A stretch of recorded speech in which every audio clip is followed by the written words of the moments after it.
Hey, we're here at E3 2012 with Max and Wonder from Runic Games, and we just played a little bit of Torchlight 2, which we've been eagerly anticipating for some time. We just got done with a 3-player co-op session and just had a ton of fun. And Max, why don't you just tell us a bit about Torchlight? Okay, sure. It's an action RPG, obviously. It's a sequel to Torchlight 1, which was a single-player action RPG, and so we've added multiplayer this time, which is the biggest thing. We got a huge world, lots of outdoor areas, 3 major hub cities, all different kinds of terrain, tons of dungeons. It's about half outdoors, half underground, and it's going to be coming later this summer. It'll be $20 on Steam. So, how important was it for you guys to put multiplayer into Torchlight 2? I think that we would have faced the ire of millions if we hadn't done it. I think every review of Torchlight 1 said, hey, this is cool, but it needs multiplayer. And then we did the Xbox version, and it was like, this is cool, but we need multiplayer. Yeah, I'm always a big fan of being able to show off my cool stuff to my friends, and that's a big part of action RPGs for me. Yeah, and one of our big selling points is that we embrace and encourage our modding community, and so we give our development tools away with the game for the modding community to do stuff. And it's so much more fun in a multiplayer game because you can show off your mods then also with people and play it with them. So we think that's going to be pretty big this time too.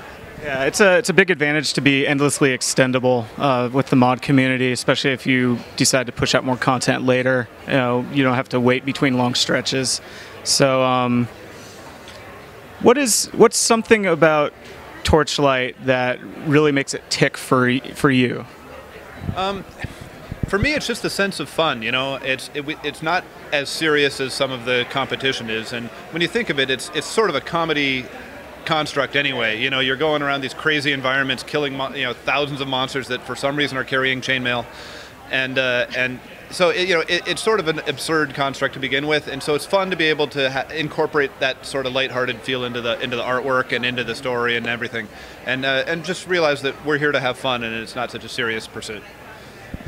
Something that I really enjoy about Torchlight, you're running, obviously at 60 frames a second on basically anybody's hardware, and it gives a game more of a, I guess, a sense of momentum that you don't get in some other action RPGs I've played. A lot of it is, stop, click up a billion things, but because of the high frame rate and just how fast everything moves, it seems like you're constantly, and you're going forward, and it reduces the amount of downtime. Yeah, in an action RPG, frame rate is everything, and especially when you've got a big party of people all working together in a room full of really nasty monsters, and there's explosions and summoned monsters, and if it starts jerking and you just you lose the immersiveness, and you're kind of brought out of the moment. And so if you can keep it smooth and keep it flowing, it really you just get into it more. So I guess how. You just had the beta. How confident are you feeling that we'll see Torchlight 2 soon? Very, very confident. The beta actually was really good for us. We had no idea, when you put thousands of people into our matchmaking service, does it all hold up and what's going to happen? And you find out all the weird router configurations people have out there in the real world. So it was really valuable for us to be able to do the beta, find out all these problems, get them fixed, and get it done so that we can get on with finishing the game. So the beta was Act 1, and it was pretty well polished. We still have to go through Act 2 and 3 and put that same level of polish. They're all complete and content complete, but we're just going through now and doing that last fine-tuning that makes all the difference. And it's going fast, and we should be done later this summer. I think that we're getting closer to where we're going to actually be able to say a date. It's excellent, and there's something else a lot of people are playing that gives you a little time to put some polish, I'd say, without saying its name.